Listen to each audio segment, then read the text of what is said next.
Next heading हमारे discussion में आता है जो एनसीईआरटी देता है, रेस्पॉन्स टू एबायोटिक फैक्टर्स। इसमें एनसीईआरटी वाले पोर्शन पर जाने से पहले एक छोटा सा हिस्सा और डिस्कस करेंगे और उस हिस्से का नाम है शेलफोर्ड्स लॉ। शेलफोर्ड्स लॉ क्या समझाता है? इसका मेन टारगेट है ये समझाना कि ऑर्गेनिजम्स की जो टॉलरेंस रेंज है एनवायरमेंटल फैक्टर्स के लिए, वो उनके डिस्ट्रीब्यूशन को कैसे प्रभावित करती है, कैसे अफेक्ट करती है।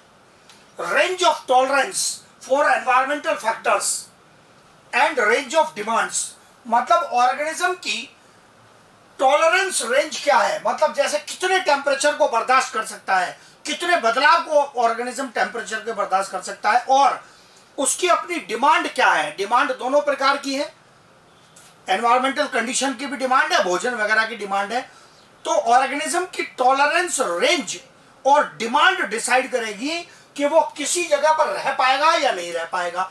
और यही रेंज जो डिमांड और टॉलरेंस की है, इसके लिए एक टेक्निकल टर्म उपयोग होता है, यह कहलाती है ecological amplitude.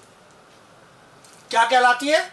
Ecological amplitude means, और इसमें टॉलरेंस ज्यादा इंपॉर्टेंट हिस्सा है।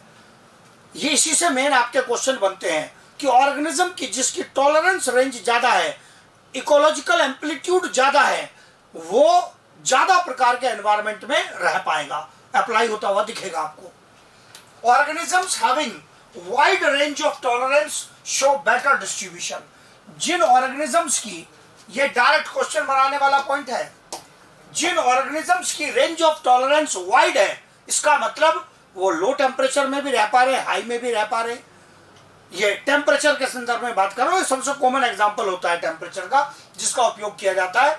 तो जिनकी रेंज ऑफ टॉलरेंस वाइड है मींस उनकी टॉलरेंस रेंज का फैलाव ज्यादा है, ज्यादा रेंज के अलग अलग बदलावों को बर्दाश्त कर सकते हैं, उनका अलग अलग प्रकार के क्षेत्रों में डिस्ट्रीब्यूशन पाया जाएगा। फिर कहता है कि अगर ऑर्गेनिजम्स के डिस्ट्रीब्यूशन का, उनकी पॉपुलेशन का कर्व बनाया जाए एनवायरमेंटल फैक्टर्स के आधार पर, तो बेल शेप्ड कर्व आता है पॉपुलेशन का। आपने पॉपुलेशन के पहले भी कर्व पढ़े थे, वो सिग्मोइड एंड जे शेप, लेकिन वो डिस्ट्रीब्यूशन के नहीं थे, वो थे पॉपुलेशन की ग्रोथ के। आंसर वही देना है जो पूछा है अब, और वो थे टाइम के साथ पॉपुलेशन की ग्रोथ। यहाँ टाइम की बात नहीं हो रही है, किसके रेस्पेक्ट में? Environmental factor. जो मैं लगातार कह रहा हूं कि क्वेश्चन में ये देखना बहुत इंपॉर्टेंट है कि उसने पूछा क्या है, क्योंकि बाकी ऑप्शन क्लोज आएंगे। जो हम रेगुलर बच्चे से बात कर रहे हैं उसमें एक बड़ा मेन इशू यही है, भाई नेगेटिव रोकना है। बिना नेगेटिव रोके आप आंसर ठीक नहीं कर पाएंगे और स्कोर नहीं कर पाएंगे। अगर आपने एग्जाम में सपोज 600 मार्क्स का एग्जाम आपने नीट का कर रखा है और आपने पता चला 20-22 क्वेश्चन नेगेटिव में निपटा दिए, तो आपका स्कोर बहुत नीचे आ जाएगा। आपने तो गिन लिया जी मैंने 600 का कर दिया, 650 का कर दिया, तो आपका स्कोर आज की डेट में एरर फ्री लेवल पर चलना चाहिए। पूरे 90 क्वेश्चन अगर बायोलॉजी के हैं तो उन 90 क्वेश्चन में से 2-3 ही नेगेटिव एक्सेप्टेड है। आप या तो पूरा करो ही मत, ज्यादा नेगेटिव एक्सेप्टेबल नहीं है, वरना तो वो धो देगा आपको। तो क्लियर आंसर आना चाहिए, पता चलना चाहिए आपको। अब ये बेल शेप कर्व आ गया, एकदम आसान है, कोई डिफिकल्ट पॉइंट कुछ भी नहीं है। एनवायरमेंटल फैक्टर के बदलाव के साथ ये बेल शेप कर्व आ रहा है। ये जो आपको लाइन नजर आ रही है, येलोइश ग्रीन लाइन नजर आ रही है, ये बेल शेप कर्व है। ये बेल शेप कर्व,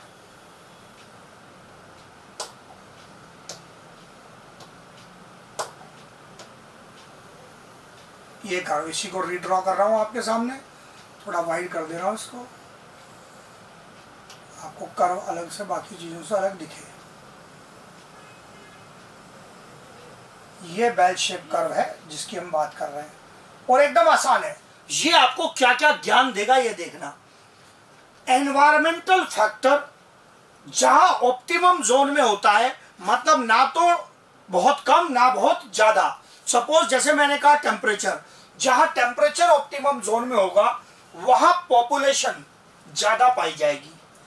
अगर टेम्परेचर जिन क्षेत्रों में ऑप्टिमम जोन से कम होगा वहां भी पॉपुलेशन कम, और ऑप्टिमम जोन से ज्यादा होगा वहां भी पॉपुलेशन कम। लेकिन यदि टेम्परेचर जैसा फैक्टर एक्सट्रीमली लो हो जाए या एक्सट्रीमली हाई हो जाए तो ऑर्गेनिज्म उन क्षेत्रों में नहीं पाए जाएंगे और वो जोन कहलाएगी जोन ऑफ इनटॉलरेंस। तो ऑप्टिमम जोन में पॉपुलेशन सबसे ज्यादा, ऑप्टिमम जोन में पॉपुलेशन सबसे ज्यादा, ऑप्टिमम से कम या ज्यादा टेम्परेचर हुआ, ऑप्टिमम से कम या ज्यादा पानी हुआ, ऑप्टिमम से कम या ज्यादा कोई और एनवायरमेंटल फैक्टर हुआ, पीएच वगैरह कुछ भी हो, हम तो टेम्परेचर लेते हैं जो कॉमन आसान है समझने में, उसी पर सवाल भी बनते हैं।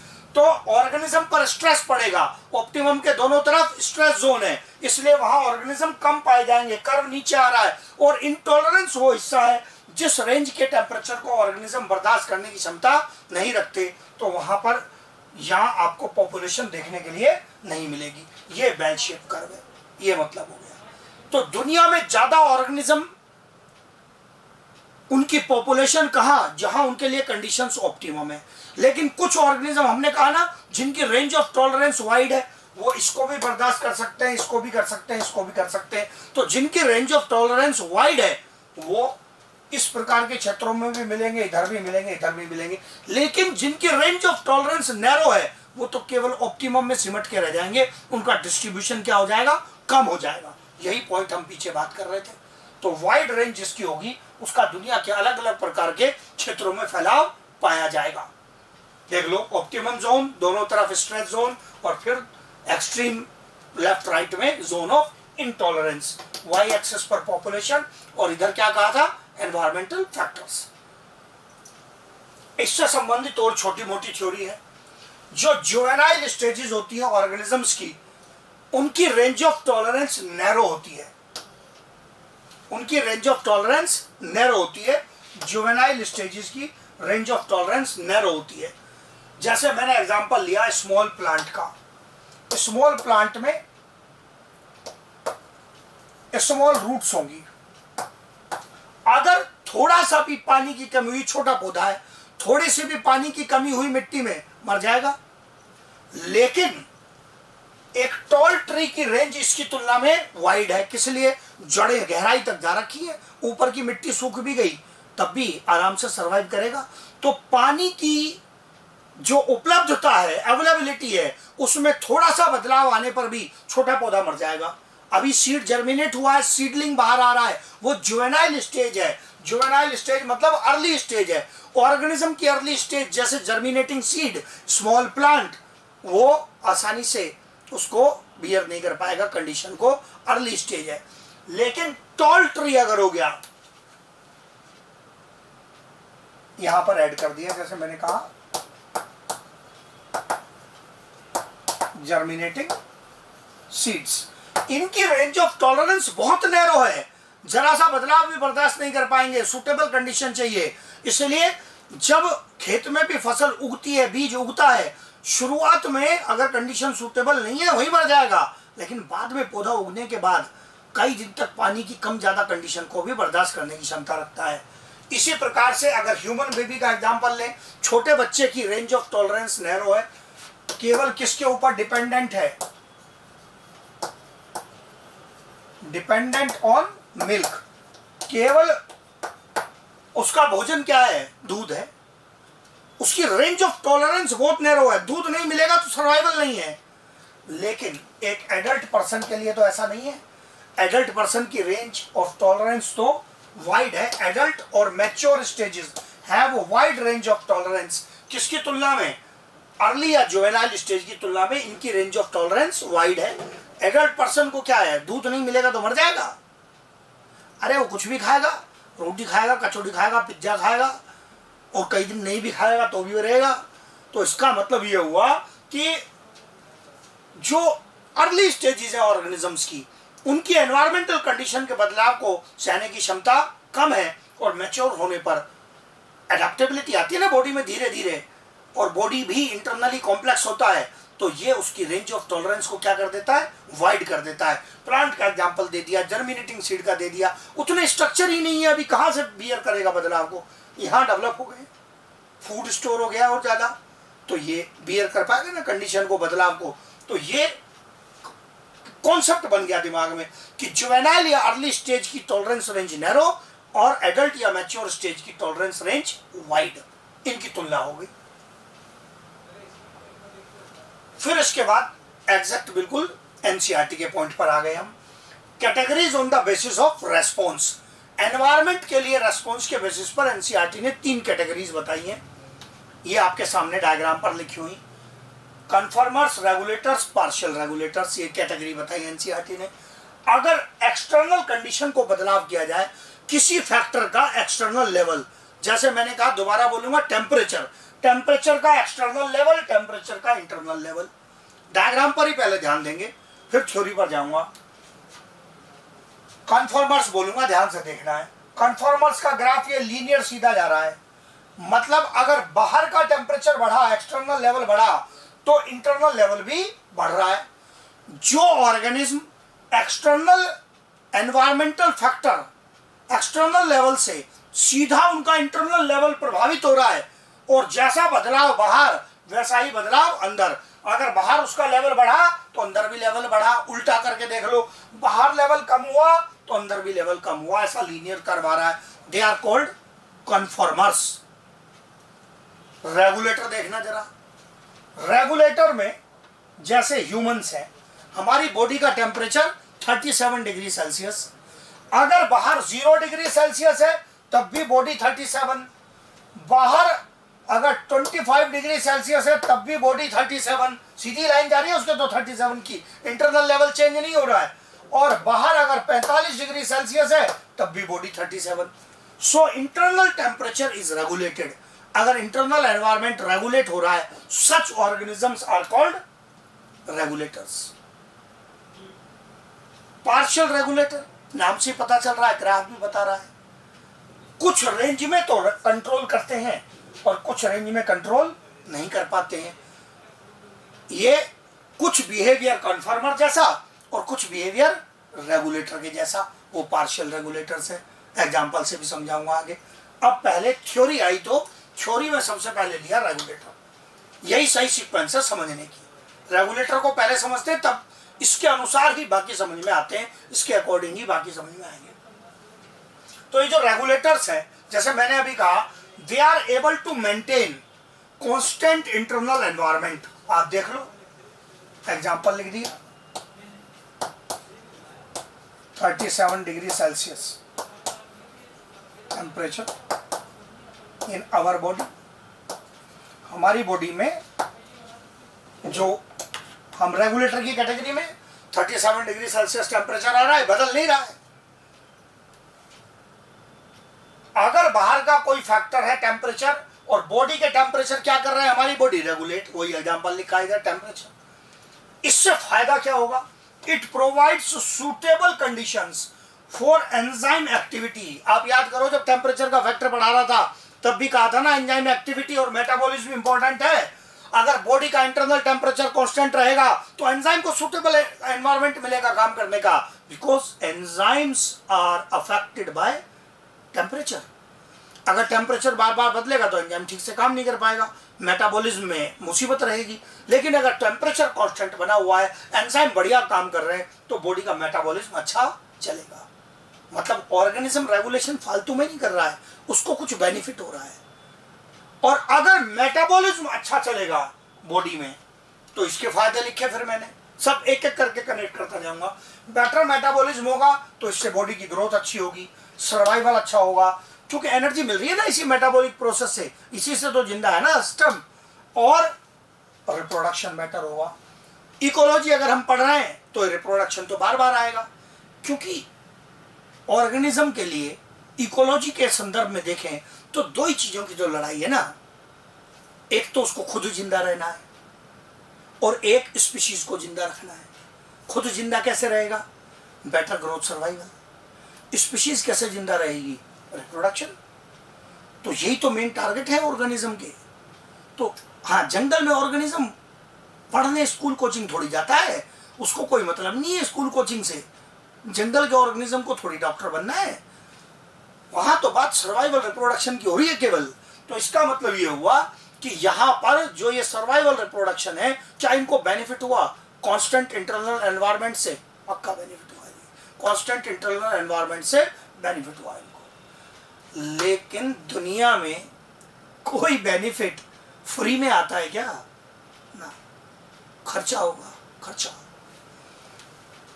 Regulation requires energy expenditure, energy expenditure, खर्चा। हाँ, एक्सपेंडिचर की का मीनिंग भी लिखा है, पता चला कुछ लोग एक्सपेंडिचर में टीचर हुए। तो ये यहां पर एनर्जी एक्सपेंडिचर होगा, खर्चा होगा। बिना खर्चे के नहीं होगा बॉडी का टेम्परेचर रेगुलेट। रेगुलेटर्स, अब एनसीईआरटी की लैंग्वेज ली, have high energy efficiency. Regulators की हाई एनर्जी एफिशिएंसी होती है, इसीलिए वो रेगुलेट कर पाते हैं। हाई एनर्जी एफिशिएंसी जैसे ही एनसीईआरटी लिखता है, इसका अर्थ है कम खर्चे में रेगुलेट करने की क्षमता। खर्चा तो होगा लेकिन कम होना चाहिए, कम एनर्जी खर्च करके।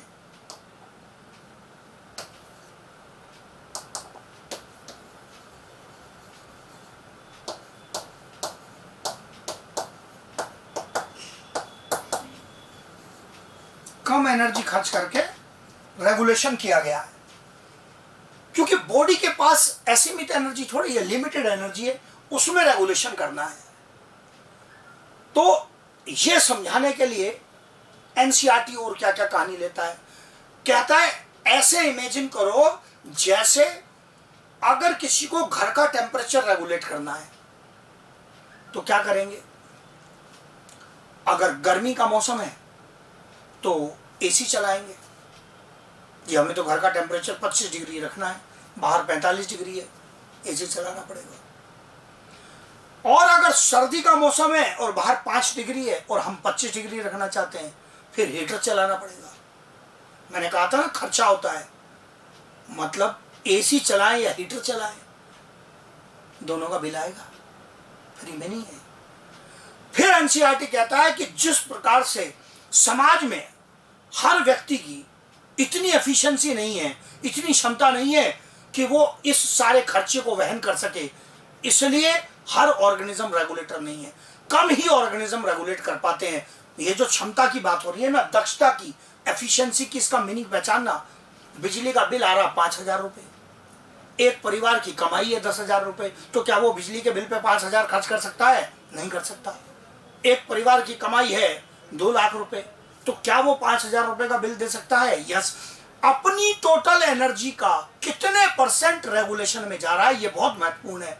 अगर कम एनर्जी देकर भी रेगुलेशन हो गया, दक्षता अच्छी है, एफिशिएंसी अच्छी है, तो ऑर्गेनिज्म रेगुलेट करेगा।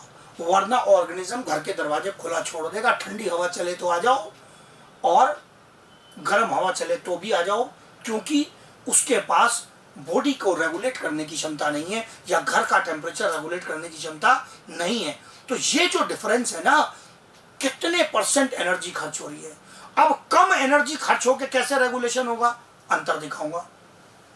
एग्जांपल दे लूं जरा पहले। बर्ड्स, मैमल्स, हर बच्चा पहचानता है, बर्ड्स मैमल्स रेगुलेटर्स हैं, कांस्टेंट बॉडी टेम्परेचर मेंटेन करते हैं। इनको रेगुलेशन के एग्जांपल में एनसीईआरटी ने दिया है। कंपैरिजन करूंगा जब आगे कन्फर्मर पर जाऊंगा तो और दोबारा समझूंगा इसको, पहले एग्जांपल बता लूं। फिर एनसीईआरटी जब रेगुलेटर का एग्जांपल देता है तो एनसीईआरटी एक जगह लिख देता है, रेगुलेटर का एग्जांपल देते हुए, इनवर्टिब्रेट्स, लोअर इनवर्टिब्रेट शब्द यूज कर दिया उसने। जैसे ही इनवर्टिब्रेट शब्द यूज किया एनसीईआरटी ने, बच्चे को दिक्कत आती है। यह एनसीईआरटी का यूज किया हुआ वर्ड है। तुरंत बच्चा पूछता, सर इनवर्टिब्रेट में कहां से टेम्परेचर रेगुलेशन हो जाएगा?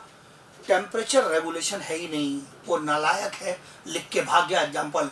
टेम्परेचर की बात नहीं है, मैंने उसका एग्जांपल दिया है।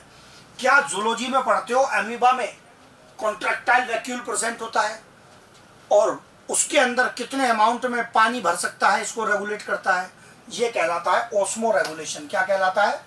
Osmo regulation. वाटर से रिलेटेड, वाटर कंटेंट को रेगुलेट करना, सोल्यूट कंटेंट को रेगुलेट करना, यही क्या कहलाता है? Osmo regulation. फिर मैंने एनसीईआरटी से एक्स्ट्रा एग्जांपल जोड़ा कुछ फिशेस का जो मैंने पहले भी लिया था एडेप्टेशन बढ़ाते हुए। Some fishes have salt glands, तो वो बॉडी में रेगुलेट कर रही है ना कितना सॉल्ट रह सकता है। अब बहुत इंटेलिजेंटली चलना है। जब मैंने बर्ड और मैमल का एग्जांपल लिखा तो क्या मैंने उसके आगे ऑस्मो रेगुलेशन लिखा है क्या? ना। क्या मैंने उसके आगे थर्मो रेगुलेशन लिखा है क्या? ना। मतलब बर्ड मैमल के आगे फैक्टर लिखने की जरूरत नहीं है। क्या बर्ड्स और मैमल्स टेम्परेचर रेगुलेट करते हैं? यस। क्या वो बॉडी का वाटर कंटेंट रेगुलेट करते हैं? Yes. So they are regulators for almost all factors. They regulate body temperature, they regulate body salt, they regulate body water, सबको रेगुलेट करते हैं। इसलिए फैक्टर लिखने की जरूरत ही नहीं पड़ती।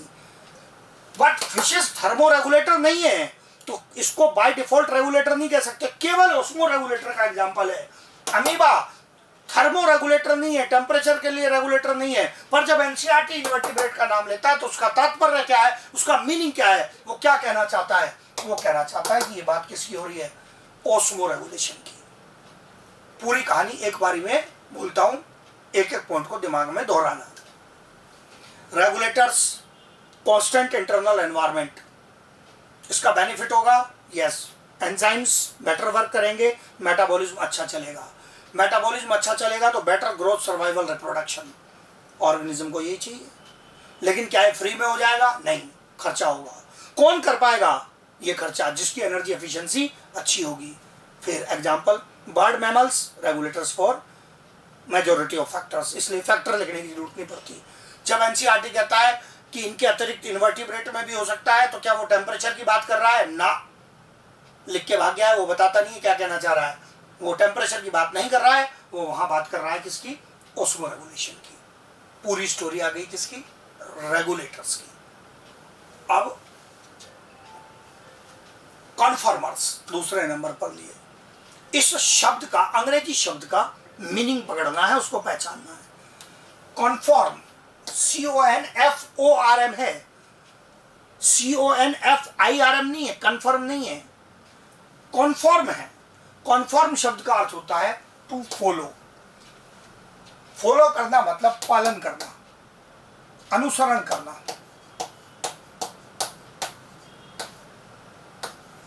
किसका अनुसरण कर रहे हैं, किसका पालन कर रहे हैं? बाहर के एनवायरमेंटल बदलाव का। किसका अनुसरण कर रहे हैं, किसको फॉलो कर रहे हैं? बाहर के एनवायरमेंटल बदलाव को फॉलो करते हैं। मतलब इंटरनल कंडीशन मेंटेन करने की एबिलिटी नहीं है। जैसा बदलाव बाहर वैसा बदलाव बॉडी में, यही लिखा है। They follow the changes in external environment. वो फॉलो करते हैं, अनुसरण करते हैं किन बदलावों का? जो बाहर एनवायरमेंट में हुए हैं। ग्राफ में ऐसा ही दिख रहा था, जैसा बदलाव बाहर वैसा बदलाव बॉडी के अंदर। इंटरनल लेवल वैसे ही बढ़ेगा घटेगा जैसे एक्सटर्नल लेवल में बदलाव आएगा। फिर not able to maintain constant internal environment. ये कांस्टेंट इंटरनल एनवायरनमेंट मेंटेन करने की क्षमता नहीं रखते हैं। तो कोई तो कारण होगा नहीं रखते हैं। अच्छा सर्वाइवल, अच्छी ग्रोथ, अच्छा रिप्रोडक्शन सब ऑर्गेनिज्म चाहते हैं, तो इन्होंने अपनी मर्जी से थोड़ी छोड़ा होगा, कुछ मजबूरी होगी। वो मजबूरी क्या है? Do not have sufficient energy efficiency. इनकी एनर्जी एफिशिएंसी अच्छी नहीं है, करना भी चाहे तो नहीं कर पाएंगे। Due to poorly developed body, एक कारण तो बॉडी का डेवलपमेंट इतना एडवांस नहीं है कि ये एनर्जी एफिशिएंसी मेंटेन कर सके। एंड लार्ज सरफेस एरिया, ये भी क्रिटिकल पार्ट है। यहां तक तो बिल्कुल एनसीईआरटी है, ये मैंने एक्सप्लेनेशन मैंने जोड़ा है। बॉडी सिस्टम का लेस डेवलप होना और लार्ज सरफेस एरिया होना, ये बड़े हिस्से हैं। लेस डेवलप आप खुद पहचानते हैं, बर्ड्स मैमल सबसे एडवांस ऑर्गेनिजम्स में काउंट होते हैं। बाकी नीचे रेप्टाइल्स, एम्फीबियंस, उनसे बॉडी डेवलपमेंट उनका बहुत लेस एडवांस है। चाहे हार्ट का स्ट्रक्चर देख लो, बॉडी के इंटरनल ऑर्गन्स की बात करो, तो इन सब मामलों में बर्ड्स मैमल्स एडवांस हैं, बाकी ऑर्गेनिजम्स उनसे लेस एडवांस है या प्रिमिटिव है। अब लार्ज सरफेस एरिया का केस सुनो, ये किस लिए बोल रहा हूं। कई बच्चे क्या कहते हैं, सर प्लांट तो सबके लिए भोजन बना रहा है, और इकोलॉजी पढ़ाती है कि भैया प्रोड्यूसर के पास एनर्जी सबसे ज्यादा है, तो प्लांट रेगुलेट क्यों नहीं कर लेता अपने बॉडी का टेम्परेचर? उसके पास तो बहुत एनर्जी है। ओ भाई, एनर्जी तो बहुत है, लेकिन सरफेस एरिया तो आप जरा देखो, कितनी सारी पत्तियां एनवायरमेंट के एटमॉस्फेयर के संपर्क में, जड़ें फैली हुई हैं सॉइल में, कितनी सॉइल के संपर्क में जड़ें हैं। इसका मतलब प्लांट का इतना ज्यादा सरफेस एरिया है जो एनवायरमेंट के संपर्क में है। इस सरफेस एरिया से हीट लॉस होगा। अगर ये चाहे कि इतने बड़े सरफेस एरिया पर हीट लॉस होते हुए भी बॉडी का टेम्परेचर रेगुलेट करना है, भाई सारी एनर्जी लॉस कर देगा ना, तब भी नहीं कर पाएगा। इसका मतलब बॉडी स्ट्रक्चर एडवांस होना चाहिए, बॉडी का सरफेस एरिया कम होना चाहिए, तब रेगुलेशन की एबिलिटी आएगी। आप जितना सरफेस एरिया बढ़ाते जाएंगे, रेगुलेशन मुश्किल हो जाएगा। पीछे मैंने एग्जांपल दिया था ना, अगर बाहर ठंड है, 0 डिग्री टेम्परेचर है, आप हाथ खोल के खड़े हो जाओ, बॉडी की वाट लग जाएगी, रेगुलेशन मुश्किल हो जाएगा, ठंड लगेगी, शिवरिंग हो सकती है। लेकिन आप सरफेस एरिया कम कर दो तो क्या बॉडी को रेगुलेशन आसान हो गया? यस। बर्ड्स हैं, पंख फैला दें अगर खुले एनवायरनमेंट 0 डिग्री में, तो बॉडी की हीट लॉस होगी ज़्यादा। पंखों को सिकोड़ लें और उसको कवर कर लें, सरफेस एरिया कम हो गया और पंखों ने बाहर हीट लॉस को भी कम कर दिया, तो क्या रेगुलेशन आसान हो जाएगा बॉडी के लिए? यस।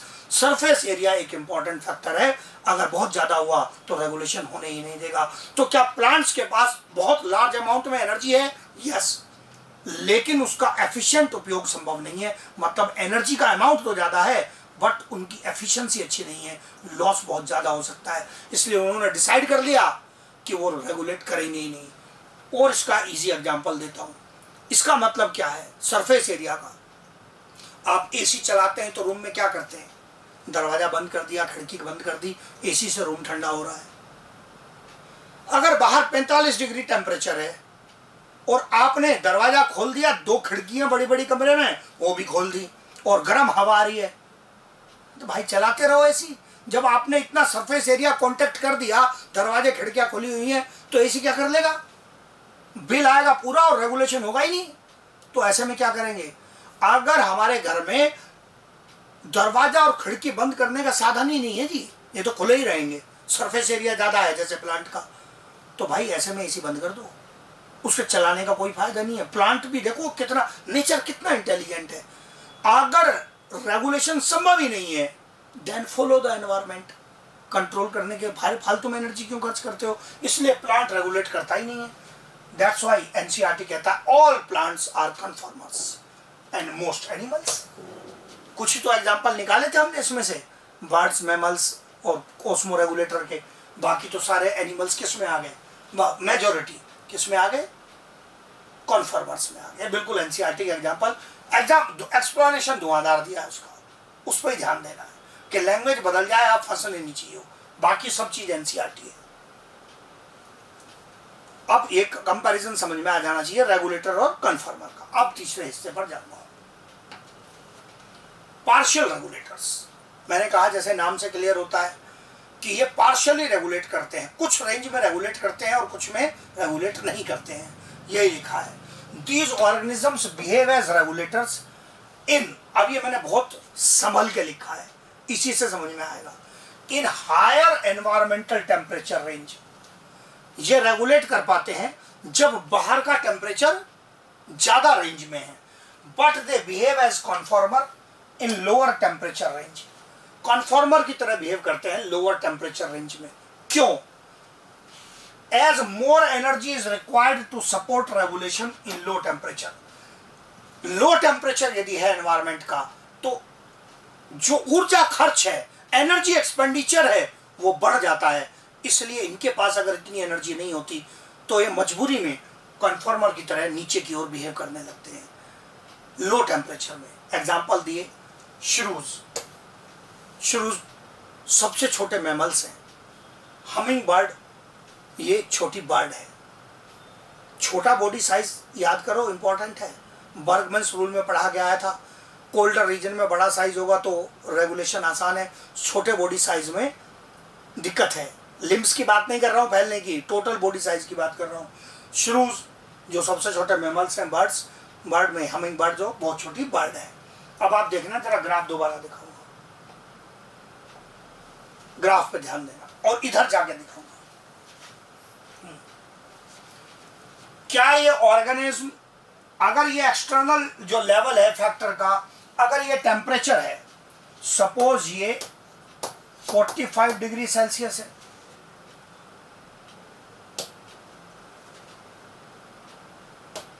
ये 30 डिग्री सेल्सियस है, 15 डिग्री सेल्सियस है, 0 डिग्री सेल्सियस है, ऐसे एक एवरेज रेंज लिखी है। अब आप अंदाजा लगाओ कि यहां पर ये जो कंडीशन चल रही है वो कंडीशन क्या चल रही है। इसको यहां पर 30 को थोड़ा और उधर लेके जाऊंगा,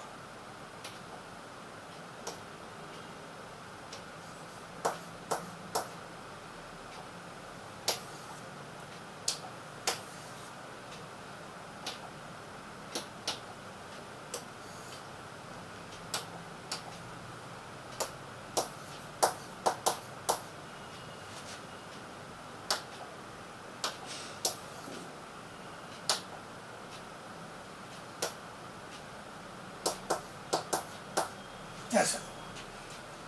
अब यहां पर, यहां ये थोड़ा बड़ा हो गया लेकिन मैं उसको 15 के आसपास लाना चाह रहा हूं। बॉडी की डिमांड कितनी होती है? दुनिया में ज्यादातर ऑर्गेनिजम्स के जो एंजाइम है वो लगभग 35-37 डिग्री के आसपास काम करते हैं। अगर बाहर का टेम्परेचर 45 डिग्री है, बॉडी की डिमांड कितनी? लगभग 35 और 45 के बीच का अंतर केवल कितना? 10 डिग्री। ऑर्गेनिज्म आसानी से रेगुलेट कर लेगा क्योंकि अंतर जो है बाहर का और बॉडी की डिमांड का वो बहुत कम है। लेकिन जब टेम्परेचर कम होने लगेगा तो बॉडी की डिमांड कितनी है? 35 डिग्री। लेकिन बाहर का टेम्परेचर कितना हो गया? Suppose 20 degree. बाहर का टेम्परेचर हो गया 15 डिग्री, बाहर का टेम्परेचर हो गया 10 डिग्री, बाहर का टेम्परेचर हो गया 0 डिग्री। टेम्परेचर कम होने पर इतनी मुसीबत हो जाएगी कि डिमांड और बाहर के बीच का अंतर ज्यादा हो जाएगा।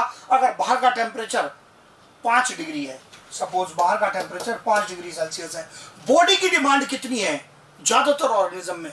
35 के आसपास, 35-37। तो 5 डिग्री में और 35 डिग्री में तो 30 का अंतर आ गया।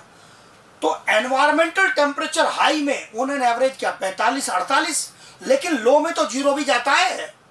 बहुत सारे एरिया में, प्लेन एरिया में 0 हो जाता है कईयों में। तो इसका मतलब यह हुआ कि लोअर टेम्परेचर और बॉडी के डिमांड के बीच का अंतर ज्यादा है, हायर टेम्परेचर और बॉडी की डिमांड के बीच का अंतर कम है। इसलिए हायर टेम्परेचर में रेगुलेशन करना आसान है, जबकि लोअर टेम्परेचर में रेगुलेशन करना मुश्किल है।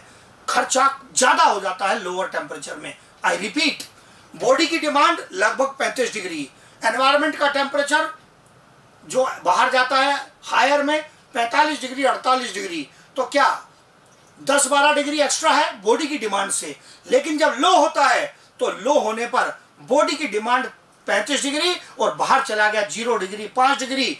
तो ऐसी कंडीशन में अंतर आ गया 30-35 डिग्री का बॉडी की डिमांड और एनवायरमेंट में। और अगर इतना बड़ा गैप होगा तो उसका एनर्जी खर्च ज्यादा होगा, बॉडी फुलफिल नहीं कर पाएगी जीन ऑर्गेनिज्म की। तो वो क्या करेंगे? मजबूरी में कन्फर्मर की तरह व्यवहार करेंगे। ये मतलब बनता है। इसलिए लोअर रेंज में ये कन्फर्म करते हैं। जब एनसीईआरटी पार्शियल कन्फर्मर को एक्सप्लेन करता है, सॉरी पार्शियल रेगुलेटर को एक्सप्लेन करता है, तो पार्शियल रेगुलेटर को एक्सप्लेन करते हुए एनसीईआरटी कहता है that partial regulators behave as regulators in a certain range beyond which they simply conform. I repeat, they behave as regulators in a certain range beyond which they simply conform. मतलब graph इधर से ही देखना NCERT की line का, उल्टा देखोगे तो गड़बड़ हो जाएगी। वो पहले रेगुलेशन एक्सप्लेन कर रहा है इसका और फिर बाद में इसका कंफर्मेशन एक्सप्लेन कर रहा है एनसीईआरटी। तो ग्राफ ठीक बना हुआ है, देखना इधर से है इस ग्राफ को। हाँ, आप 2 सवाल और करेंगे, सर इसको पार्शियल कन्फर्मर क्यों नहीं कहते? इकोलॉजिस्ट इंटेलिजेंट है, वो जानते हैं इस बात को कि ये ऑर्गेनिज्म पागल तो है नहीं है जो इस कैटेगरी के ऑर्गेनिज्म है। वो दुनिया के उन्हीं क्षेत्रों में पाए जाएंगे ना जहां उनके लिए रेगुलेशन आसान होगा, या जबरदस्ती जाके उन क्षेत्रों में बस जाएंगे 5 डिग्री 0 डिग्री वालों में जहां रेगुलेशन मुश्किल होगा। So these organisms are mostly found in those areas. इसलिए उसको रेगुलेटर टर्म उपयोग करना ज़्यादा बेटर है, ना कि पार्शियल कन्फर्मर टर्म उपयोग करना। पार्शियल रेगुलेटर टर्म उपयोग करना बेटर है। तो ये कंडीशन है, एग्जाम्पल दे दिया। अब ग्राफ आपके सामने है एनसीईआरटी का, तीनों पॉइंट बोलूंगा, कनेक्ट करते जाना। Regulators, constant internal environment, benefit बता दिए पहले, खर्चा होगा वही कर पाएगा जिसके पास एनर्जी एफिशिएंसी है। कन्फर्मर्स पर सीधा प्रभाव है, जैसा बदलाव बाहर वैसा बदलाव अंदर। क्यों नहीं मेंटेन कर पा रहे? एनर्जी एफिशिएंसी नहीं है। क्यों नहीं है? या तो बॉडी का स्ट्रक्चरल डेवलपमेंट ही कम है, या फिर उनका सरफेस एरिया ज्यादा है। All plants, most animals. Partial वाले वो है जो हायर टेम्परेचर रेंज में तो रेगुलेट कर लेते हैं, क्योंकि वहां खर्चे की डिमांड ज्यादा नहीं है। लोअर टेम्परेचर रेंज में रेगुलेट नहीं कर पाते हैं, क्योंकि वहां खर्चे की डिमांड ज्यादा है, एनर्जी खर्च ज्यादा है। एग्जाम्पल बता दिए श्रूज के, हमिंग बर्ड के। तो ये पूरी कहानी आ गई यहाँ एनसीईआरटी के इन पॉइंट्स की, पार्शियल रेगुलेटर्स वगैरह से जो रिलेटेड आपका पूरा का पूरा ये पॉइंट है। यहाँ पर ये सारी स्टोरी जो यहाँ पर एनसीईआरटी भी इनके बारे में डिस्कस करता है, और ज़्यादातर जो पॉइंट्स हैं वो सारे वहीं से मैंने लिए हैं। नेक्स्ट हेडिंग आ गया डिस्कशन में बायोम्स का। एनसीईआरटी ने ये पार्ट चैप्टर के सबसे शुरू में लिया है। ऑर्गेनिज्म एंड पॉपुलेशन में जो स्टार्टिंग हेडिंग है डायग्राम सहित, वो बायोम्स के बारे में डायग्राम बनाकर दिया है। थ्योरी बहुत सीमित दी है, डायग्राम दिया है, पर डायग्राम में काफी कुछ लपेट दिया, उसमें सबके नाम दे डाले हैं। तो हम उनके बारे में जानकारी लेंगे और उनके नाम में क्या क्या फीचर्स हैं, मुख्य फीचर्स, वो पढ़ेंगे। पहले मैंने आपको बायोम समझाया था जब मैं इंट्रोडक्शन दे रहा था इकोलॉजी में स्टार्टिंग में, पर ये ऐसा टॉपिक है, एक तो फिसलेगा भी आपके दिमाग से, तो मैं उन चीजों को वापस कनेक्ट करूंगा आपसे। क्या है बायोम? कोई जो एक बायोम होता है, biome is a large geographical area, एक लार्ज ज्योग्राफिकल रीजन है हैविंग सिमिलर क्लाइमेट, जिसमें एक प्रकार का क्लाइमेट पाया जाएगा। और क्योंकि क्लाइमेट सेम है तो उसमें पाए जाने वाले जो पेड़ पौधे हैं, मतलब वेजिटेशन है, वो भी सिमिलर प्रकार का पाया जाएगा। इसकी जो बाउंड्री है, boundary of biome is determined by latitude and altitude. पहले भी कहा है, आज फिर समझाऊंगा। बायोम की बाउंड्री डिटरमाइन करेगा लैटिट्यूड एंड ऑल्टीट्यूड। लैटिट्यूड क्या है? Distance from equator. ऑल्टीट्यूड क्या है? समुद्र तल से ऊंचाई। दुनिया में जितनी माउंटेन्स वगैरह है उनकी जो ऊंचाई नापी जाती है, वो नापी जाती है किससे? सी लेवल से। समुद्र तल जब बोलते हैं तो समुद्र तल का मतलब समुद्र का पेंदा नहीं, समुद्र का जो पानी का लेवल है वो समुद्र तल कहलाता है। कहीं आप देखते हैं ना, रेलवे स्टेशन पर भी कहीं कहीं लिखा होता है समुद्र तल से ऊंचाई, हाइट फ्रॉम सी लेवल, ऐसे लिखा होता है। तो आप कई बार खड़े होकर सोचते हैं समुद्र कहाँ है यहाँ? भाई वहां आसपास समुद्र होने की जरूरत नहीं है, उस एरिया की ऊंचाई समुद्र तल से कितनी है वो बताई गई है। और वो इसके लिए जरूरी नहीं है कि स्टेशन समुद्र के किनारे हो तभी ऊंचाई पता चलेगी। वो अपनी ट्रिगोनोमेट्रिक कैलकुलेशंस हैं ज्योग्राफर्स की, वो सब आपको बता सकते हैं कि वो स्थान समुद्र तल से कितनी ऊंचाई पर है। तो ये चीज एरिया के क्लाइमेट को प्रभावित करती है, लैटिट्यूड एंड ऑल्टीट्यूड, और इसी से वेजिटेशन प्रभावित होता है। कैसे डिस्ट्रीब्यूशन है जरा देखना। ये आ गया डायग्राम रिप्रेजेंटेशन का। ये जो स्लाइड आपके सामने बनी हुई है, ये बायोम का के पूरे एक्सप्लेनेशन का कोर है, एकदम हार्ट है बायोम के एक्सप्लेनेशन का। आप इन दोनों डायग्राम के बगैर बायोम नहीं चला सकते जिंदगी में। बायोम दिमाग में बैठाना है तो ये दोनों डायग्राम दिमाग में बैठे होने चाहिए। थ्योरी इधर उधर हो जाए थोड़ी बहुत चल जाएगा, ये दोनों डायग्राम के बना बायोम नहीं चलेगा जी, बिल्कुल भी। पूरी जानकारी इसमें आपको मिलेगी। ये 0 डिग्री लैटिट्यूड, हमने कहा था लैटिट्यूड से प्रभावित होगा। 0 डिग्री लैटिट्यूड इक्वेटर, इससे 20 डिग्री नॉर्थ, 20 डिग्री साउथ, ये पूरा रीजन ट्रॉपिकल रीजन कहलाता है। इसमें कैसा बायोम पाया जाएगा? ट्रॉपिकल रेन फॉरेस्ट बायोम पाया जाएगा। मतलब अर्थ के इतने क्षेत्र में कंट्री कोई भी आ जाए उससे कोई मतलब नहीं है, कॉन्टिनेंट बदल जाए कोई मतलब नहीं है, लेकिन इतने लैटिट्यूड के अंदर जो बरसात हो रही है साल भर में, जो एवरेज टेम्परेचर है साल भर के, वो लगभग एक जैसे हैं। और क्योंकि इस एरिया के रेनफॉल और टेम्परेचर की कंडीशन लगभग एक जैसी है, तो उसका वेजिटेशन भी लगभग सेम है। So similar climate, even if different countries, different continents, similar vegetation इस रीजन में। और वो कौन सा? Tropical rain forest. जब इससे आप और नॉर्थ की ओर चले, ऊपर ये नॉर्थ पोल की और ये साउथ पोल, जब आप इससे और नॉर्थ की ओर चले तो अगला आता है सब ट्रॉपिकल। कुछ किताबें सब ट्रॉपिकल अलग से लिखती हैं, कुछ नहीं लिखती हैं। एनसीईआरटी सब ट्रॉपिकल शब्द का उपयोग नहीं करता है, उसने पूरे को ट्रॉपिकल में ही नाप लिया है सब। लेकिन इसको लिखना है महत्वपूर्ण। सब ट्रॉपिकल में पतझड़ वाले वन, डेसिडुअस फॉरेस्ट, पहले भी मीनिंग बता चुका हूं डेसिडुअस का, पतझड़ वाले जंगल और ग्रासलैंड पाए जाते हैं। ये इसके मेन वेजिटेशन है। देखो मेन लिखे हैं, वरना तो रायता बहुत बड़ा हो जाएगा, कोई लिमिट नहीं है। ये मुख्य रूप से पाए जाते हैं इसमें सब ट्रॉपिकल रीजन में। 20 to 40 डिग्री का रीजन सब ट्रॉपिकल। 40 डिग्री से और नॉर्थ की ओर गए तो 40 से 60 के बीच का रेंज कहलाता है टेम्परेट रेंज, टेम्परेट जोन कहलाता है। इस टेम्परेट जोन में दो प्रकार के वेजिटेशंस मिलते हैं। इसका निचला हिस्सा डेसिडुअस फॉरेस्ट, हाँ कलर बदल के लिखा है इसलिए डेसिडुअस 2 बार आ रहा है, मिक्स नहीं करना है। सब ट्रॉपिकल में डेसिडुअस है, यस। टेम्परेट के निचले हिस्से में डेसिडुअस है, यस। लेकिन ये डेसिडुअस पतझड़ अलग अलग प्रकार के हैं, इसलिए 2 बार लिखे हैं। टेम्परेट में ऊपरी हिस्से में कॉनिफरस फॉरेस्ट, वो नुकीली पत्तियों वाले कॉनिफरस फॉरेस्ट, चीड़ के पेड़ वाले वन मिलेंगे। इसके और ऊपर गए तो फिर जंगल नहीं मिलेगा, बर्फ से ढका हुआ क्षेत्र मिलेगा, पोलर रीजन है, और वो कहलाता है आर्कटिक टुंड्रा। क्या कहलाता है? Arctic tundra. बायोम का नाम है इसका टुंड्रा, तो आप बायोम्स देख लो। Tropical rain forest biome, deciduous forest biome 2 बार आ रहा है, 2 बार लिखा मैंने। फिर टेम्परेट में कॉनिफरस आ गया, आर्कटिक टुंड्रा आ गया ऊपर। अब इसके बराबर में एक डायग्राम और बनाया। ये क्या था? ये था लैटिट्यूड का एप्लीकेशन, इक्वेटर से पोल की ओर। अब मैटर आ रहा है ऑल्टीट्यूड का, ऊंचाई। ऑल्टीट्यूड बढ़ने पर, ऊंचाई बढ़ने पर क्या होगा? पहाड़ों पर निचले हिस्से में एवरग्रीन फॉरेस्ट मिलते हैं, और ऊपर थोड़ा जाते हैं तो डेसिडुअस फॉरेस्ट मिलते हैं, पतझड़ वाले जंगल मिलते हैं। और ऊपर चले जाएंगे हिल स्टेशंस जैसे शिमला, मनाली, तो उन पर चीड़ के पेड़ वाले जंगल मिलते हैं, कॉनिफरस फॉरेस्ट।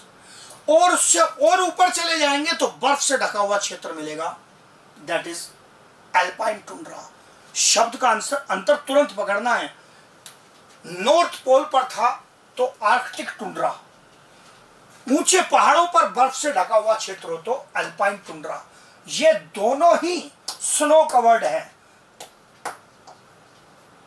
इसमें भी स्नो मिलेगी आपको और इसमें भी स्नो मिलेगी आपको, लेकिन ऊंचे पहाड़ों की चोटी पर बर्फ जमी हो अल्पाइन टुंड्रा, और नॉर्थ पोल पर बर्फ जमी हो क्षेत्र में तो वो आर्कटिक टुंड्रा। अब आप नोटिस करेंगे ये जो ट्रॉपिकल फॉरेस्ट है ये भी एवरग्रीन होते हैं। सो एवरग्रीन, उसके बाद डेसिडुअस, डेसिडुअस। अब मैंने यहां इसको ज्यादा नहीं तोड़ा, इस डेसिडुअस में भी कैटेगरी होंगी पर उतने डिटेल की जरूरत नहीं है। डेसिडुअस, इधर ग्रासलैंड का पहाड़ पे उतना महत्व नहीं है तो नहीं लिखा है। फिर उसके बाद कॉनिफेरस, और ऊपर बर्फ से ढका क्षेत्र टुंड्रा। इसका मतलब आप लैटिट्यूड बढ़ाएं, मतलब 0 डिग्री, 20 डिग्री, 40 डिग्री, 60 डिग्री, तब जो बदलाव हो रहा है वो, और आप ऑल्टीट्यूड बढ़ाएं, वो बदलाव लगभग एक ही जैसा है। क्यों? क्योंकि दोनों ही मामलों में टेम्परेचर कम हो रहा है।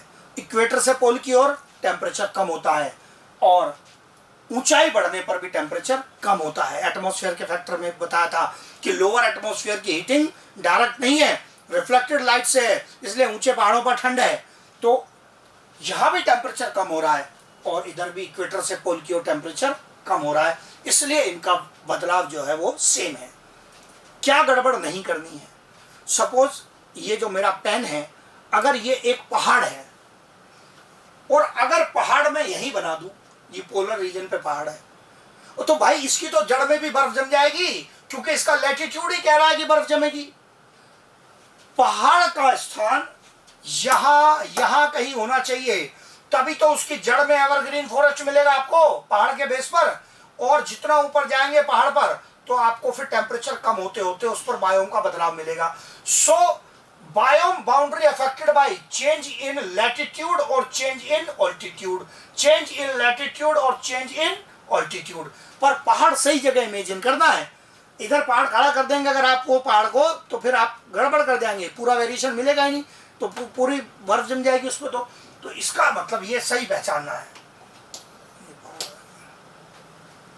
अब ये मैंने कहा ना, ये दोनों डायग्राम बहुत इंपॉर्टेंट, इसमें कुछ छोड़ नहीं सकते। ये रट्टा एकदम आपका सॉलिड ही रहना चाहिए, कुछ छोड़ने जैसा नहीं है। अब जैसे ही ये बात आपको समझ में आ गई, तो अब इसमें मैं आपका एनसीईआरटी का जो पॉइंट है वो जोड़ूंगा। एनसीईआरटी का पॉइंट क्या आपको कहता है उसको जरा देखेंगे। ये आ गया एनसीईआरटी का डायग्राम, जो एनसीईआरटी ने पेज नंबर 220 पर आपको दिया है। 220 पेज पर एनसीईआरटी ने डायग्राम दिया है। मैंने इसी में से ज्यादातर चीजें ली हैं। अब आप देख लो, ट्रॉपिकल रेन फॉरेस्ट, यही वो एवरग्रीन फॉरेस्ट है जो कि ट्रॉपिकल रेन फॉरेस्ट है। ये जो ट्रॉपिकल रेन फॉरेस्ट होते हैं ये एवरग्रीन होते हैं। जो ट्रॉपिकल रेन फॉरेस्ट है they are the evergreen forests. फिर इसके बाद यहां ये जो एनसीईआरटी ने टेम्परेट फॉरेस्ट लिखा है, इस टेम्परेट फॉरेस्ट में एनसीईआरटी ने डेसिडुअस मेंशन नहीं किया। कोई बात नहीं किया, लेकिन कॉनिफेरस तो अलग से लिख रखा है। इसका मतलब टेम्परेट पर जो वो डेसिडुअस ना भी लिखे तो ये वाला डेसिडुअस है, ना भी लिखे तो ये डेसिडुअस है। कॉनिफेरस लिख रखा है ना। हाँ, आप क्या कह सकते हैं वापस, सर इसने सब ट्रॉपिकल वाला डेसिडुअस लिखा ही नहीं है। मैंने पहले ही कहा था एनसीईआरटी सब ट्रॉपिकल का नाम नहीं लेता, छिपा जाता है। वास्तव में मैटर क्या है, ये जो यहाँ ओवरलैपिंग हो रही है यही सब ट्रॉपिकल है। ये आ रहा है ना, ये डेसिडुअस होगा।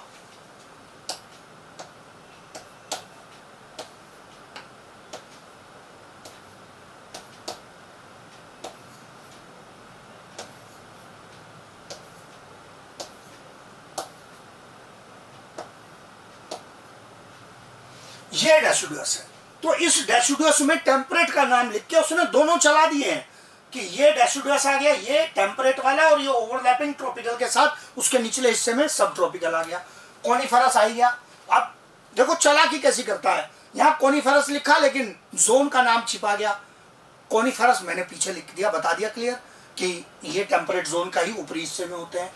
और फिर यहाँ देखो ये आर्कटिक एंड अल्पाइन टुंड्रा, एक साथ दोनों के नाम लिए ना, मैंने सब यहीं से लिया है। आर्कटिक एंड अल्पाइन टुंड्रा यहाँ ले लिया इसने। और ये ग्रासलैंड डेजर्ट, इनके बारे में भी थोड़ा थोड़ा बताऊंगा। अब जरा डायग्राम पे और किन चीजों पे ध्यान देना है। मीन एनुअल प्रेसिपिटेशन, जब एनसीईआरटी बोलता है मीन एनुअल प्रेसिपिटेशन, तो उसका मतलब है मीन एनुअल रेनफॉल, जिसमें स्नोफॉल वगैरह भी इंक्लूडेड है, जिसमें स्नोफॉल भी इंक्लूडेड है। देता है ना सेंटीमीटर में। मैं बार बार कहता आ रहा हूं, ट्रॉपिकल रेन फॉरेस्ट में भारी बरसात होती है। मैंने कहा लगभग 400 सेंटीमीटर पर ईयर तक, उससे भी ज्यादा जा सकती है, लेकिन 400 को एक उसका एवरेज लिमिट मान सकते हैं। और ये आपके लगभग 200 से 180-200 से जा रही है रेंज। तो इसका मतलब इतना वेरिएशन है। इतना वेरिएशन क्यों आया, मैंने कहा ना इसका लोअर रेंज सब ट्रॉपिकल है एक्चुअली में, इसलिए इतनी रेंज आ रही है। तो ट्रॉपिकल एक्चुअली तो इधर है, सब ट्रॉपिकल जो इसने नाम छिपा दिया। तो ये आ गया इसका केस रेनफॉल। इनमें हैवी रेनफॉल होता है। इससे कम रेनफॉल वाले forest temperate forest, coniferous forest. अंतर क्या है थ्योरेटिकली बताऊंगा। और कम रेनफॉल लेकिन टेम्परेचर एवरेज हाई आ रहा है, ग्रासलैंड। और भी कम रेनफॉल, सबसे कम रेनफॉल वालों में डेजर्ट है। और टुंड्रा में देखो टेम्परेचर भी कम, ये टेम्परेचर भी कम, रेनफॉल भी कम। तो ये क्या है, टुंड्रा है, दोनों कम है। तो इनकी पहचान आनी चाहिए। क्या कर सकता है डायग्राम में, इनको गायब करके ABCD कर देगा, आपसे पूछेगा बायोम बताओ कौन सा है, तुरंत पहचान देना है कि कौन सा बायोम है, तो आंसर आ जाना चाहिए। फिर याद करना है डेजर्ट है, ग्रासलैंड है। फिर इधर आए तो ये दोनों कनेक्ट करने हैं। इधर पहले टेम्परेट आएगा जो डेसिडुअस है, ट्रॉपिकल है, नीचे ये कॉनिफेरस है और ये टुंड्रा है, दोनों प्रकार के आर्कटिक एंड अल्पाइन टुंड्रा। तो मैं भी ऐसे क्वेश्चन पूछूंगा, इनको गायब करके मैं आपसे पूछ सकता हूँ। और फिर इनकी जो इंपॉर्टेंट प्रॉपर्टीज हैं उनके बारे में भी हम लोग बात करेंगे। ये पहचान आ गई हमारे लिए। जरा इनकी इंपॉर्टेंट प्रॉपर्टीज देखते हैं कि क्या इनकी इंपॉर्टेंट प्रॉपर्टीज हैं जो बिल्कुल हमारे काम की चीजें हैं, वो मैं यहाँ पर लूंगा इनकी इंपॉर्टेंट प्रॉपर्टीज के अंदर। हाँ, थोड़ी सी छोरी NCERT से ज्यादा लूंगा, लेकिन वही पॉइंट लूंगा जो आपके काम के पॉइंट हैं, उनको ही डिस्कस करूंगा। ये आ गई मेरी थ्योरी। क्या थ्योरी ली है देखो मैंने। एक तो पॉइंट जो मैंने वर्बली बोला वो यहां लिखा है, इंक्रीज इन लैटिट्यूड इक्वेटर से पोल, इंक्रीज इन ऑल्टीट्यूड मतलब increase in height from sea level. दोनों में ही in both cases temperature is decreased and this change in biome is almost similar. इसलिए बायोम का जो चेंज है वो सिमिलर है। देख लो, यही बोला था ना, इधर लैटिट्यूड बढ़ाएं या ऑल्टीट्यूड बढ़ाएं, दोनों में ही टेम्परेचर डिक्रीज होता है, इसलिए बायोम का चेंज ऑलमोस्ट सिमिलर है। एग्जैक्टली सिमिलर की गारंटी नहीं दे रहा हूं, थोड़ा बहुत वेरिएशन रहेगा, ऑलमोस्ट सिमिलर है। यही पॉइंट यहां पर मेंशन्ड है, इंपॉर्टेंट पॉइंट है। बहुत बढ़िया क्वालिटी का, गुड क्वालिटी का क्वेश्चन बनता है इस पर। फिर इनके बारे में मैंने थोड़े थोड़े से डिस्कशन लिए। अब NCERT ने नाम तो लिखे हैं, तो बहुत ज्यादा डिटेल भी नहीं, तो हमें इनकी कुछ बेसिक प्रॉपर्टी पता होनी चाहिए। टुंड्रा बायोम, टुंड्रा बायोम में क्या कंडीशन है? टुंड्रा बायोम स्नो कवर्ड होता है, बार बार बोल चुका हूं, बर्फ से ढका रहता है, बर्फ पड़ी हुई है। टेक्निकल टर्म लिखेगा तो परमाफ्रोस्ट। परमाफ्रोस्ट मतलब परमानेंटली फ्रोजन, अंग्रेजी है बस, और कुछ नहीं है। परमानेंटली फ्रोजन मतलब बर्फ जमी हुई है। इसमें ट्रीज नहीं है, ट्रीलेस बायोम। आप कहेंगे ट्रीलेस का क्या मतलब हुआ? भाई कुछ छोटी मोटी घास और लाइकन उगे हुए हैं, ट्रीज नहीं है। पोलर बियर जैसे एनिमल्स पाए जाते हैं, या फिर आप जैसे पढ़ते हैं कुछ कहानी वगैरह, स्टोरीज वगैरह में, रेनडियर। तो पोलर बियर, रेनडियर जैसे एनिमल्स इन क्षेत्रों में पाए जाते हैं। अब क्योंकि पौधे वगैरह कुछ ज्यादा पाए नहीं जाते हैं, और आप तो पहले ही पढ़ चुके हैं, डाइवर्सिटी बहुत कम होगी तो स्टेबिलिटी भी कम होगी, तो इसकी पुअर स्टेबिलिटी होती है। इसकी परिस्थितियों को डिस्टर्ब करना आसान है, और इसके लिए फिर अच्छी अंग्रेजी, ये एक फ्रेजाइल बायोम है। फ्रेजाइल बायोम कहने का मतलब है इजीली डिस्टर्ब हो सकता है, इसको डिस्टर्ब करना आसान है, क्योंकि स्टेबिलिटी कहां से आएगी जब डाइवर्सिटी ही नहीं है।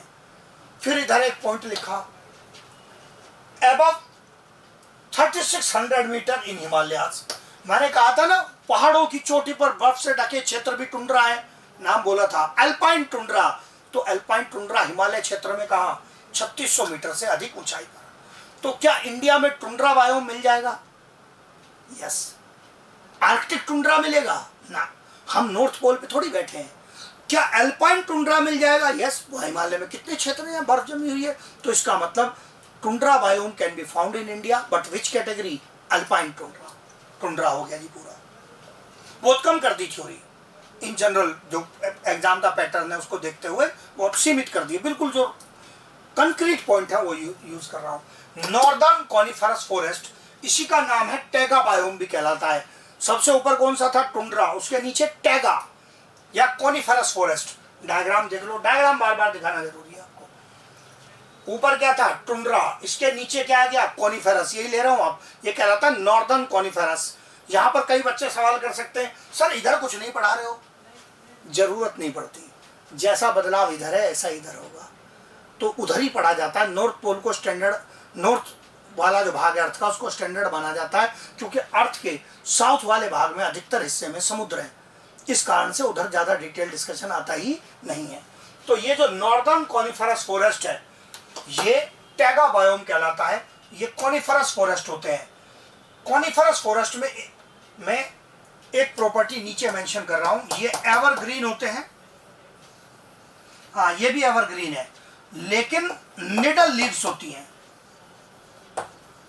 नुकीली पत्तियां होती हैं। याद करो ना, पाइनस में, ये नाम दिए ना, पाइनस में, देवदार में, इनमें नुकीली पत्तियां पाई जाती हैं। एवरग्रीन निडल लीफ वाले फॉरेस्ट होते हैं ये। देवदार पेड़ का नाम है जो इंडिया के कोनिफेरस में काफी पाया जाता है। सिड्रस देवदारा, सिड्रस देवदारा नाम है जिसका। बिल्कुल जो काम के एग्जाम्पल है वो मेंशन किए हैं। यूरोप का नॉर्थ वाला पार्ट, कनाडा, इनका अधिकतर भाग इसी प्रकार के जंगलों से घिरा हुआ है। फिर वही सवाल, क्या इंडिया में कोनिफेरस फॉरेस्ट मिल जाएंगे? यस। क्या इस कारण से कि हम नॉर्थ पोल के पास हैं? ना, हाइट के कारण। जैसे जम्मू और कश्मीर के कुछ क्षेत्रों में, हिमाचल प्रदेश में, मैंने कहा ना, शिमला मनाली के क्षेत्रों में ऐसे बहुत सारे जंगल हैं। हिमाचल प्रदेश में, जम्मू कश्मीर के कई सारे क्षेत्रों में ऐसे जंगल हैं। इवन अगर आप देखेंगे तो उत्तर प्रदेश के कुछ नॉर्दर्न पार्ट जो हिमालय से लगे हुए हैं, या उत्तराखंड का काफी सारा भाग है जिसमें आपको इस प्रकार के जंगल मिल जाएंगे। मैंने कुछ मुख्य एग्जाम्पल दिए हैं, ज्यादा डिटेल नहीं, इतने से सवाल बनेंगे आपके। तो ऊपर पहले बर्फ जमी हुई थी, उसके नीचे फिर कोनिफेरस फॉरेस्ट आ गए, एवरग्रीन निडल लीफ। और नीचे आए तो, और नीचे आने पर टेम्परेट डेसिडुअस फॉरेस्ट्स। जो टेम्परेट डेसिडुअस फॉरेस्ट्स हैं, ये किस कैटेगरी के फॉरेस्ट है? इनमें पतझड़ होती है। हमने कहा था पतझड़ होती है। तो पतझड़ का नाम आते ही तुरंत आ जाएगा। पत्तियां कब गिरती हैं? ऑटम सीजन में। ऑटम सीजन कौन सा है? अक्टूबर नवंबर में पत्तियां गिरती हैं। नई पत्तियां कब आती हैं? स्प्रिंग सीजन में, फरवरी मार्च में। बहुत ज्यादा जानकारी नहीं, तो इतनी बेसिक चाहिए। जैसे ओक मैपल, एग्जाम्पल इतने इंपॉर्टेंट नहीं है, ओक थोड़ा फिर भी है, मैपल कोई पूछेगा नहीं आपसे। तो ये जानकारी आ गई। ये जानकारी का महत्व क्यों है? भारत के भी काफी हिस्सों में पतझड़ वाले जंगल पाए जाते हैं, लेकिन हमारे यहाँ पत्तियां अक्टूबर नवंबर में गिरती नहीं है। बच्चा खिड़की से बाहर देखता है पढ़ते पढ़ते कि पत्तियां तो नहीं गिर रही हैं, ये कह रहे हैं पत्तियां गिरती हैं। भाई, हमारे पतझड़ के जंगल अलग कैटेगरी के हैं। ये जो कैटेगरी है ये टेम्परेट रीजन की है। टेम्परेट रीजन मैंने कहा था ना, कनाडा में, यूरोप में, या अमेरिका का उत्तरी भाग में, इनमें पाया जाता है। तो मैंने उतनी ज्योग्राफी की डिटेल नहीं लिखी। हम इस वाले टेम्परेट का ज्योग्राफिकली इससे थोड़े अलग है। इंडिया में भी है टेम्परेट रीजन का। अगेन अगर मैं कुछ एग्जांपल लूँ, जैसे J&K का कुछ भाग इस कैटेगरी में आता है जो कि टेम्परेट डेसिडुअस में है। लेकिन इंडिया के अधिकतर हिस्से में, इन मेजर पार्ट्स ऑफ इंडिया, कौन से जंगल पाए जाते हैं? डेसिडुअस तो है, पर सब ट्रॉपिकल वाले डेसिडुअस हैं। इनकी पत्तियां कब गिरती हैं? अप्रैल में, बिल्कुल अलग टाइम है। नई पत्तियां कब आती हैं? जून में। इसको मैं एग्जाम्पल को कई बार ऐसे बोलता हूं, ये पत्तियां कब गिरती हैं? जब अगर सामान्य परिस्थिति हो, ये कोरोना ने तो सब बदल दिया, सामान्य परिस्थिति हो, तो जब स्कूल में एग्जाम चल रहे होते हैं, खत्म होने वाले होते हैं, या रिजल्ट आने वाला होता है, अप्रैल में गिरना शुरू होती है, मई तक गिरती रहती है। तो एग्जाम चलना और रिजल्ट आना, उस समय जब आप अगर स्कूल जाते हैं तो चारों तरफ से पत्ते पत्ते गिरते रहते हैं, खतरनाक माहौल। ये अप्रैल और एंड और मई का टाइम होता है। और नई पत्तियां आती हैं जब आगे गर्मी की छुट्टी रिजल्ट के बाद आ जाती है, तब नई पत्तियां आती हैं जून में। फिर कुछ पेड़ों के नाम लिखे हैं जो इंडिया के संदर्भ में महत्वपूर्ण है, पर एग्जाम के लिए इनको मैं अभी इस परिस्थिति में, जैसा एनसीईआरटी से जितना क्वेश्चन आ रहा है, उनको उतना महत्वपूर्ण नहीं मानता। पर ये थोड़े से कमर्शियल प्लांट है जिनका इंडिया में महत्व है। शीशम, पहले साधारण नाम लूंगा, टीक, साल, टिम्बर प्लांट है इंडिया के महत्वपूर्ण। शीशम, टीक, साल। शीशम का नाम डेलबर्जिया सिस्सो, टीक टेक्टोना ग्रैंडिस, साल शौर्या रोबिस्टा। याद कर लेंगे तो कहीं काम आ सकते हैं, पर पहला महत्व नहीं है। पहला महत्व है ये पॉइंट, इंडिया के अधिकतर भाग में कौन से जंगल पाए जाते हैं? सब ट्रॉपिकल डेसिडुअस फॉरेस्ट पाए जाते हैं इंडिया के अधिकतर भाग में, ये मेन पॉइंट है। फिर इसके बाद और नीचे आ गए तो ट्रॉपिकल रेन फॉरेस्ट आ गए। ये एवरग्रीन फॉरेस्ट है, लेकिन इनमें ब्रॉड लीफ है। कॉनिफेरस को भी एवरग्रीन कहा था, लेकिन पत्तियां कैसी थी? Needle leaf. ये भी एवरग्रीन है, लेकिन ब्रॉड लीफ। जैसे ही मैं कहता हूं एवरग्रीन फॉरेस्ट, तो कई बच्चों का फिर क्वेश्चन, सर क्या इसमें पत्तियां गिरती नहीं है? अरे गिरती तो हैं, एक साथ नहीं गिरती हैं पतझड़ वाले जंगल की तरह। प्लास्टिक की पत्तियां थोड़ी हैं कि पेड़ पे लग गई अब गिरेंगी नहीं। तो पत्तियां गिरती हैं एवरग्रीन फॉरेस्ट में भी, लेकिन एक साथ नहीं गिरती है। हैवी रेनफॉल होता है, अभी दिखा दिया था आपको एनसीईआरटी के डायग्राम पर। इसके एग्जाम्पल इंपॉर्टेंट है, इनमें से कुछ भी नहीं छोड़ सकते आप, सारे एग्जाम्पल जो हैं सब इंपॉर्टेंट है, सब पर क्वेश्चन आ सकते हैं क्योंकि सब एनसीईआरटी से रिलेटेड है। Amazon forest south America. क्या इंडिया में ट्रॉपिकल रेन फॉरेस्ट पाए जाते हैं? कुछ हिस्सों में। वेस्टर्न घाट, पश्चिमी घाट बोलते हैं किसको? केरल, महाराष्ट्र का पश्चिमी साइड समुद्र के आसपास का, कर्नाटका का कुछ भाग, ये वेस्टर्न घाट कहलाता है।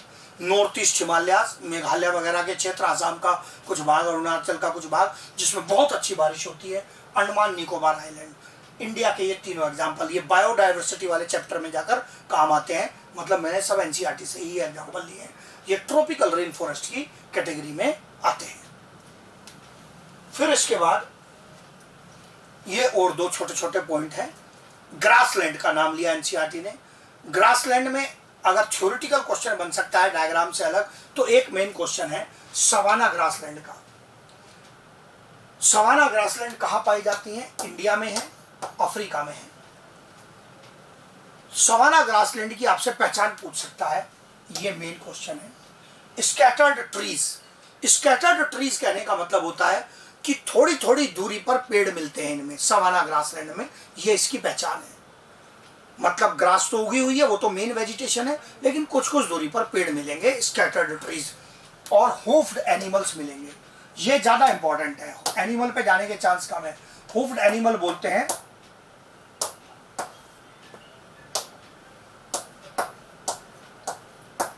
खुर वाले जानवर। कुछ लोग नहीं पहचानते होंगे, खुर वाले जानवर, खुर जो कहलाता है, हूफ कहलाता है, जो कई सारे जानवरों में पांव में नीचे हार्ड पार्ट होता है, जैसे बकरी में, घोड़े में, चरने वाले जानवर, गाय भैंस में, तो ये हूफ्ड एनिमल्स कहलाते हैं। तो ऐसे एनिमल्स इन ग्रासलैंड में, सवाना ग्रासलैंड में ज्यादा पाए जाते हैं, इंडिया की और अफ्रीका की ग्रासलैंड में। तो ये ग्रासलैंड का पॉइंट हो गया। और बाकी डायग्राम की पहचान याद रखनी है। डेजर्ट, सबसे कम रेनफॉल 25 सेंटीमीटर पर ईयर से कम, ये डेजर्ट एरियाज हैं। डेजर्ट एरियाज में बहुत ही पुअर वेजिटेशन मिलेगा, पुअर वेजिटेशन मिलेगा, वेजिटेशन बहुत कम होगा।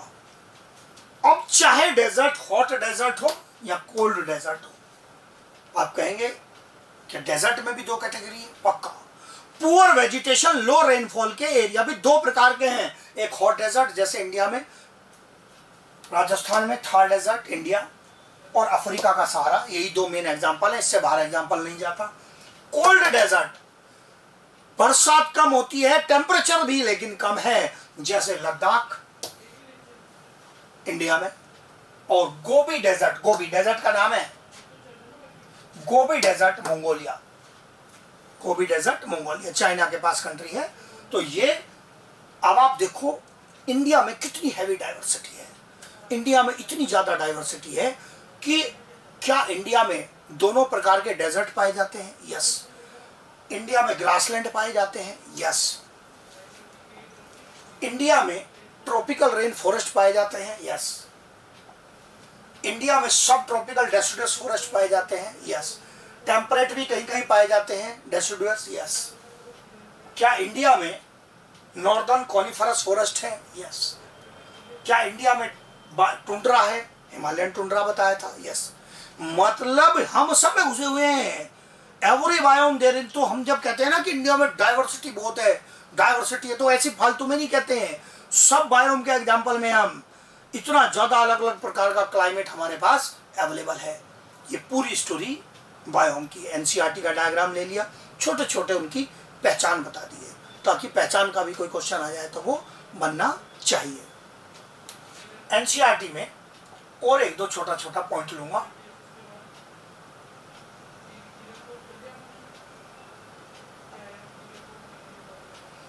एनसीईआरटी ने शुरू में कुछ पॉइंट्स पूछे हैं, चैप्टर की स्टार्टिंग में अपनी इधर उधर की कहानी सुनाई है। एक ये पॉइंट और एक्सप्लेन कर दूं, पेज नंबर 220 पर ही एनसीईआरटी कुछ बेसिक पॉइंट देते हुए कहता है ecologically is basically concern with 4 levels of biological organisations. Ecologically basically जो कंसर्न है वो 4 लेवल से कंसर्न है। क्या क्या लेवल दिए ऑर्गेनाइजेशन के? Organisms, populations, communities, biomes. अब आप देख लो, क्या मैंने आपको सबसे पहले ऑर्गेनिज्म का पूरा एक्सप्लेनेशन दे दिया था? यस। पॉपुलेशंस का पूरा डिटेल पढ़ा चुका, इसी सीक्वेंस में चला था? यस। कम्युनिटी का पूरा डिटेल दे दिया, ये सीक्वेंस पूरी कर दी? यस। और अभी बायोम का एक्सप्लेनेशन पूरा दे दिया? यस। तो मतलब मैंने एनसीईआरटी के ये चारों लेवल पूरे किए हैं। ये लाइन एज इट इज याद रहनी चाहिए, किस चीज से संभल के चलना है।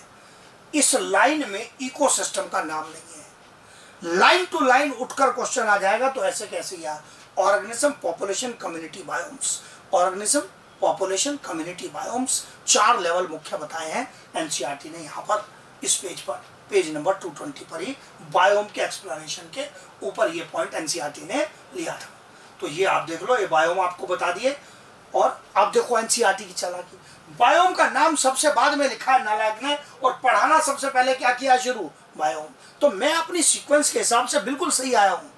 तो जहां से जो बात समझ में आनी चाहिए वो मैंने सीक्वेंस ली है। हाँ, बताया सब कुछ है। फिर उसके बाद उसने अपने इंट्रोडक्शन में कुछ क्वेश्चंस पूछे हुए हैं एनसीईआरटी ने, ऐसे जनरल आपकी क्यूरियोसिटी के लिए। At any level of biological organization, we can ask 2 type of questions. For example, when we hear the Bulbul singing, जब हम बुलबुल बर्ड को सिंगिंग करते हुए मतलब चहचहाते हुए देखते हैं, any morning in the garden, we may ask how does the bird sing. Bird कैसे सिंग करती है? सीधी सी बात है कि वो उसके अपने वॉइस कॉर्ड है। फिर उसके बाद, और व्हाई डज द बर्ड सिंग, क्यों, कैसे करती है और क्यों, मतलब एक मेन पॉइंट है।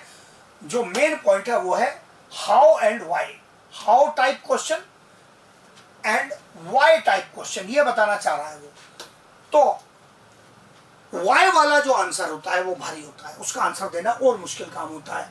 फिर आगे कहता है, for the first question in our example the answer might be in the terms of operation of voice box. तो वॉइस बॉक्स कैसे काम करता है, वही उसके सिंग करने का तरीका है। And the vibration in bones in the bird. Whereas for the second question, the answer may lie in the bird's need to communicate. तो जो दूसरा क्वेश्चन है, क्यों सिंग कर रही है, इसका आंसर कहां से आएगा? उसकी कम्युनिकेशन नीड। लेकिन वो कम्युनिकेट क्यों करना चाहती है? With its mate, that is the breeding season. तो ये पॉइंट इकोलॉजी पर पहुंचा। पहला हिस्सा वॉइस बॉक्स, उसकी working, that is internal body part, zoology का क्वेश्चन है। लेकिन that communication with the mate in breeding season, that is ecology question. When you observe nature around you with a scientific frame of mind, you will certainly come up with many interesting questions of both. इसी प्रकार के, why are night blooming flowers generally white? ये सब आपसे question किए हुए हैं कि night blooming flower generally white क्यों है? भैया रात में सफेद ही तो सही दिखाई देगा। तो जो पॉलिनेटिंग इंसेक्ट है, और वो अगर जो इंसेक्ट्स जो रात में ब्लूम कर रहे हैं, ओपन हो रहे हैं, तो उन पर इंसेक्ट रात में आएंगे, तो रात में रंगीन फ्लावर ज्यादा क्लियर दिखेगा कि व्हाइट फ्लावर शार्प दिखेगा? व्हाइट। तो night blooming flowers must remain white so that they are easily visible to the pollinating insects. NCERT के क्वेश्चंस का आंसर दे रहा हूं। How does the bee know which flower has nectar? Bee कैसे जानती है कि कौन से फ्लावर में नेक्टर है? सीधी सी बात है, इसमें एक स्मेल का फैक्टर इंपॉर्टेंट आता है। आपने गुड़ रख दिया, मक्की को कैसे पता है? आप कहीं कोई मीठा रखा है, चींटियां कैसे आ जाती हैं? ये इंसेक्ट ही है ना सब। So they have good power of smell, इनमें गुड पावर ऑफ स्मेल होती है। फिर इसके बाद इसने और अलग सवाल पूछा है, why does cactus have so many thorns? Cactus में इतने सारे थॉर्न्स क्यों होते हैं? पढ़ा चुका हूं। एक तो ये इसको डिफेंस प्रोवाइड करते हैं, और लीव्स मॉडिफाई हो जाएंगी कांटों में, थॉर्न्स में। थॉर्न्स लिखा है इसने, वैसे स्पाइन होना चाहिए करेक्टली, वो स्पाइन कहलाते हैं, लीफ के मॉडिफिकेशन है। तो वो एक तो प्रोटेक्शन प्रोवाइड करते हैं और ट्रांसपिरेशन को कम करते हैं। और आखिरी में भारी सवाल पूछा है, how does the chick spruces recognise her own mother? जो चिक्स है वो अपनी मदर को कैसे पहचानते हैं? ये सवाल जो है ये अपने आप में इंपॉर्टेंट है।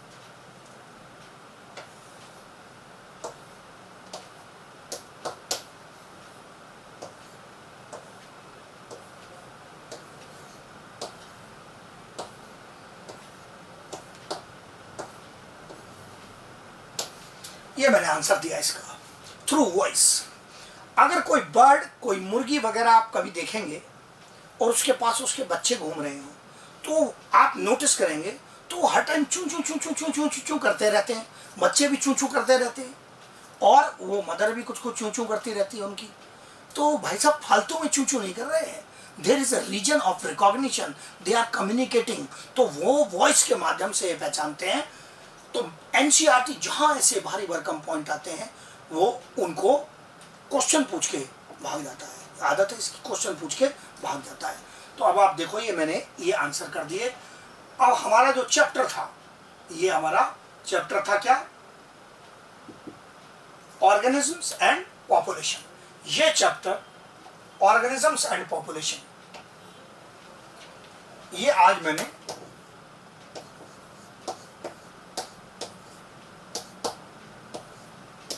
कंप्लीट कर दिया। So everything in NCERT plus all connected things I have completed in this chapter. अब आप एनसीईआरटी के किसी भी कोने से इस चैप्टर की कोई भी चीज पढ़ सकते हैं। सारा चैप्टर मैंने पूरा कर दिया है, अच्छे से पूरे चैप्टर को रिवाइज करेंगे। और मेरा एक ही बात का बार बार कहना है, I want complete command, partial नहीं चलेगा, फुल कमांड होनी चाहिए आपकी, एरर नहीं चलेगा। जो क्वेश्चन हुआ है बिल्कुल करेक्ट, मुझे आपका इकोलॉजी में एक एक क्वेश्चन करेक्ट चाहिए, no error, I repeat no error, mistake नहीं चाहिए। तभी परफॉर्मेंस इतनी अच्छी आएगी कि आपका जो सिलेक्शन है वो बढ़िया रैंक से हो। तो एरर नहीं चाहिए बिल्कुल। तो सारा एनसीईआरटी की कहानी आपको पूरे चैप्टर की बता दी, अच्छे से रिवाइज करेंगे इसको।